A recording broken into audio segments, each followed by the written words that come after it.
Hello, hello. I am Coach Jay, practitioner Jay, and I always like to start my class with a corny dad joke. And today's is this: what did the daddy broom say to his baby broom? Come on, son, time to go to sleep. But bum.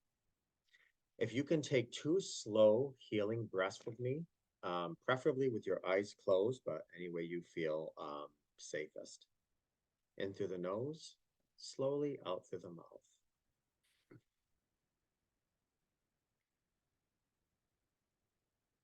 And one more time.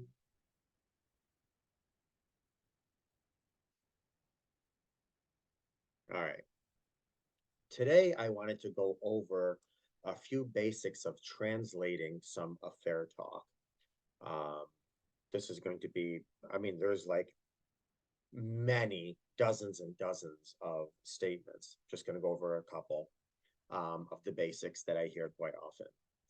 So, never in a million years would you have expected some things to come out of the mouth of your dearest and beloved partner, whom many of you thought was absolutely your best friend, the person you felt safest with. Yet, there you are, standing or sitting in disbelief while your partner is vomiting these sentences that do not make any sense to you at all. It leaves you wondering, who are you? What have you done with my husband or wife or my spouse? And are you my partner's evil twin? You think this because this person that stands before you is simply not your spouse. Simply put, the person looks like your spouse and talks and acts like your spouse, but he or she is not the spouse you know. Worst of all, this spouse imposter is saying the most unbelievable things. Your brain is hijacked. A part of you is in disbelief, and another part of you is screaming inside to please let none of this be true. At first, you're waiting in anticipation for your partner to start laughing, telling you that this is all a big yet unfunny joke. You continue to search your spouse's eyes, trying to discern if he or she is there, in there somewhere. Before, before you is the person who you once felt so safe, and now they're the very person making you feel unsafe in life. Not to mention, a lot of times when people are doing their disclosure, um, it's a release and a relief for them and an implosion for you. And so a lot of times when people are disclosing their affairs or their infidelity, they're talking very matter of factly, which is additionally challenging and triggering to the person who's hearing this because they're thinking, you're telling me the most god awful, destructive, damaging, hurtful news possible, and you're reading this off like you're a news commentator. Who are you? It does not matter if the person's rich, poor, gay or straight, religious, atheist, young, old, handsome, whatever, married, not married. Affairs or acting out does not discriminate. Period. The biggest secret that cheaters keep is not that they have their own script, but also that they have their own dictionary. Words that are technically English or French or Spanish or what have you take on an alternate meanings that than the understanding meaning that is universal for us. Today, I want to serve as like a translator of sorts for a few common statements made by the one who stepped out of the relationship. A fair language is important to understand for many reasons, including not staying stuck on the I could have been the problem Ferris wheel. If you have not heard this before or you need a reminder, you obviously are not and never were the problem. Even if you contributed profoundly to the marital issues, infidelity is a different compartment. It's like saying, like forgiveness, reconciliation, and rebuilding, those are three different worlds. So it's just similar to this. I don't care if you beat your spouse over the head with a pan every other Friday. They still made the decision to have an affair, period. Um, the perfect storm can arrive, and sometimes people make mistakes, but there's always a choice involved. There's always a choice. Unless you're a psycho or a sociopath, people know that, hey, what I'm doing is wrong. Yes, there's all kinds of fundamentals, and I always say a fair start in childhood. There's a lot that goes on, and we can have compassion for some of those components, but it's always a choice. No matter how trying there is in a marriage, there's always infinite responses to situations, and there are choices that do not need to involve having affairs. Having an affair is a choice, and it's always the wrong choice. Period. Have you um have you ever heard, this is number one, it's all in your head or you're crazy, um, things like that. This is partner projection. So a lot of times if your partner is saying, I can't believe this, or why are you even thinking this, or this is all in your head, whatever, um, that is simply them trying to confuse you, gaslight you, what have you. This is a form of gaslighting, and gaslighting is abuse, simply put. This phrase is meant to make you feel crazy. It's also meant to get you off the trail of what's actually happening. Don't believe it. It's not in your head. Humans possess this crazy thing. Some know it by the name of intuition, while others call it listening to your gut. Still, others call it a sixth sense, intuition. It's all the same thing for the most part. This feeling is meant to tell you something. There's an internal alarm that's going off, and something's not right. Um, that doesn't mean they're in the midst of an affair or they've had an affair. It just means, okay, something is off. Maybe they're on their way to opening up the door to an affair, but that's an alarm you need to really focus on, be mindful of, and address. As a general rule of thumb, I always say trust your gut. Now, if you've had a lifetime of abuse, toxicity that can skew your intuition, um, that's something that, we need to take into consideration. But I'd rather trust my gut and be wrong than not trust my gut and reap the consequences. All right, another thing that partners say when they're you are catching them in the act, or you're asking them, is he or she is just a friend, or geez, can't I have any friends, whatever. Um, this is a favorite phrase of somebody who stepped out of a relationship, who has not been caught, or who simply in complete denial, or simply using another gaslighting tactic. In fact, when someone says this, the other person might not be the affair partner, but it's heading that way, like I just said. Bottom line, any interaction with anyone outside of your relationship, whether that be a member of the opposite gender, or if you're straight, or somebody of the same gender, if you're gay, your partner should know every single conversation or interaction outside of work. There should never be a person who, oh, I had to stop at their house and do A, B, and C. Fine, great, and dandy, but did your spouse know that? Because if your spouse didn't know that, that's unacceptable. That's an interaction that your spouse needs to know, preferably go to with you. But whatever, I understand we all have our, what do you call that? Work spouse, work wife, whatever you call it. I get that completely, whatever. But you have to be very mindful that if you're at a job, and even when you're in the job, you got to be careful. But anything outside the job, your spouse needs to know your every conversation, your every interaction.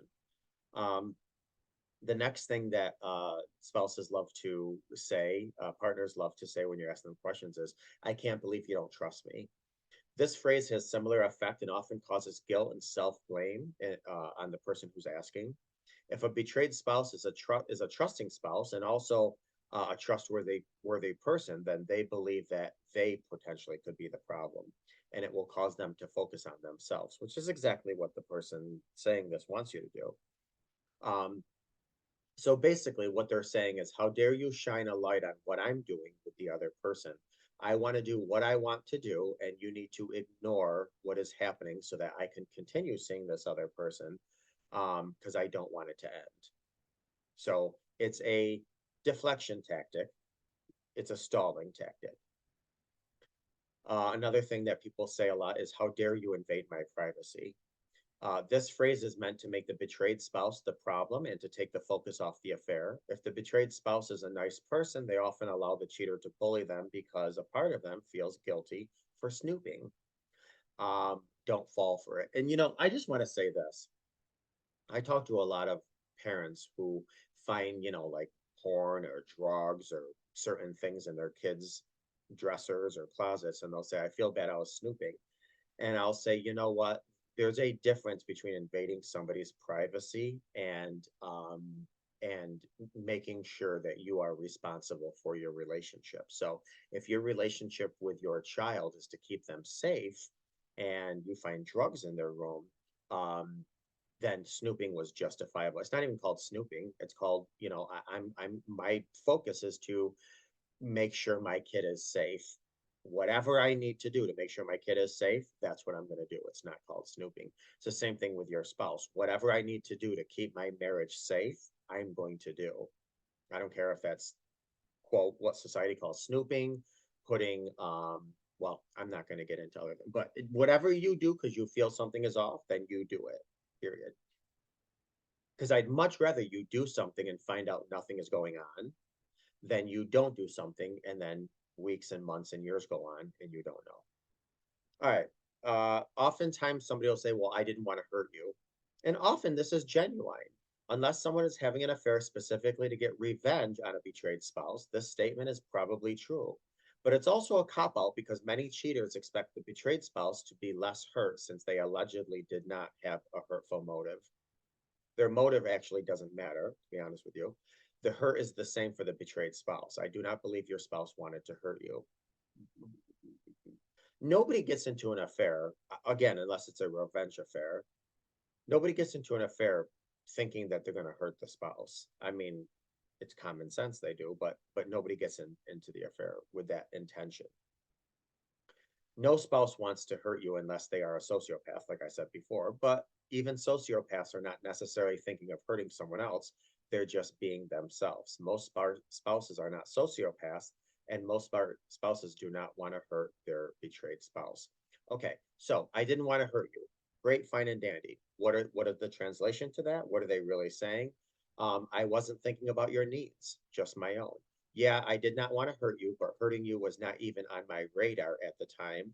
I wanted what made me feel good, and I was not thinking of who would be affected by my circumstances. And if I did think about who would be affected by my circumstances, then I would compartmentalize it or justify it or rationalize it with something else. Because again, people that cheat have their own definitions, their own words.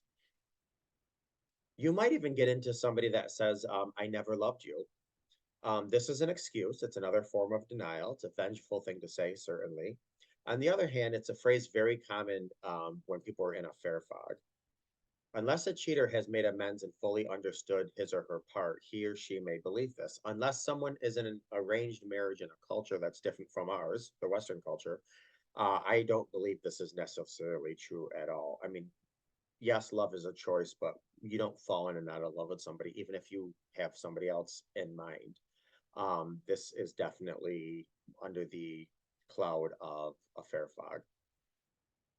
At some point, people did both love each other and even walk down the aisle, which was no small act. So the translation to this phrase is I'm not a bad person, and only bad people hurt people they love. I'm just very confused in my actions. So I must be a good person.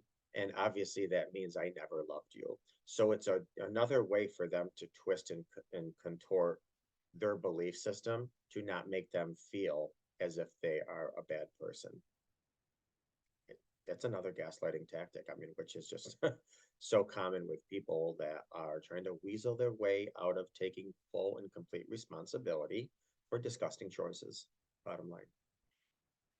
All right. Some of you may have heard, I think the heir of AP, I think he or she is my soulmate. This is the ultimate in denial and cognitive dissonance. It's also the ultimate cop out. This is a cheater who has truly been fooled by the other person and who believes that the affair is love. They cannot comprehend what they're doing is wrong because they expect that by declaring someone their soulmate, they don't need to take ownership. Sometimes people um, say this, they're running away because they cannot admit their flaws. Oftentimes, it's a sign of a fair fog, like I was saying before. People who are prone to call the other person their soulmate usually have unresolved conflicts from childhood. They secretly believe the romantic real is love.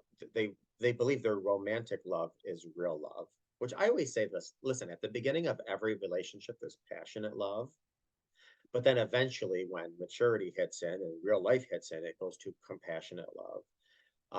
99.9% of the time, if not more, affairs stay in that passionate love situation, if you even want to call it love.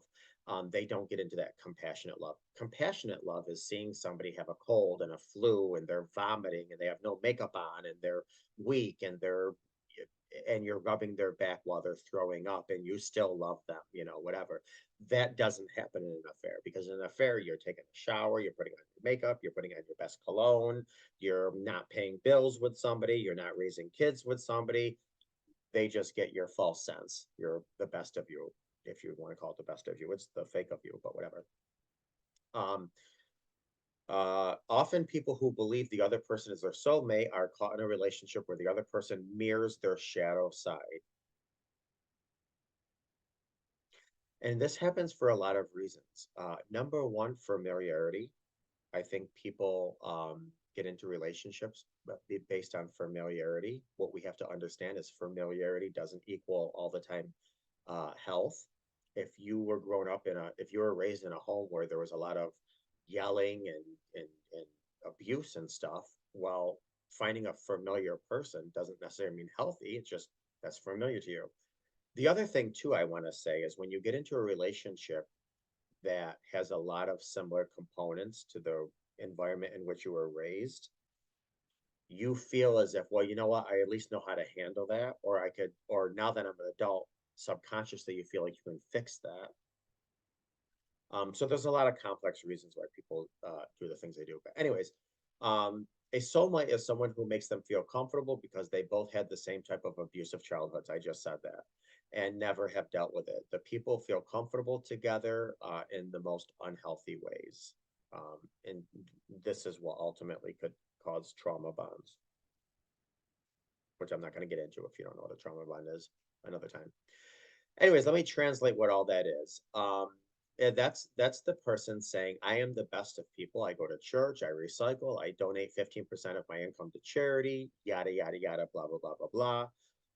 I even help old women cross the street. I'm a good person. The only reason I had an affair was because I finally found my soulmate. Finding a soulmate is a once in a lifetime opportunity, and you should be happy for me. You should be helping me plan my wedding with my soulmate, and even offering to walk me down the aisle. What's wrong with you? I'm in a happy place.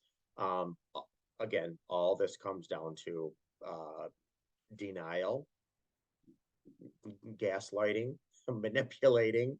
Um, and it's not until people really, really, really do the work they need to do to get them out of a fair fog, to bring them back to logic, to get them mature enough to start dealing with the coping mechanisms that led them into all this mess. That's the time where they can step up and start being a safe place for you if you guys are thinking of reconciling and rebuilding. But at this point, you may have decided you can't, or maybe the decision was made for you. They are going to go take off with their affair partner, which every study I've ever read, I think is like 0.0002. So out of every 1,000 affairs, two people will marry the affair partner. Um, and according to that statistic, only I think it's 50% you're you're quasi happy. So I mean, you got a better chance of winning the Powerball than you do leaving, marrying the affair partner, and then having a sustainable, decent, good, healthy, happy relationship. Um, so that was that. I hope you got something out of today's class. And always here if you need me.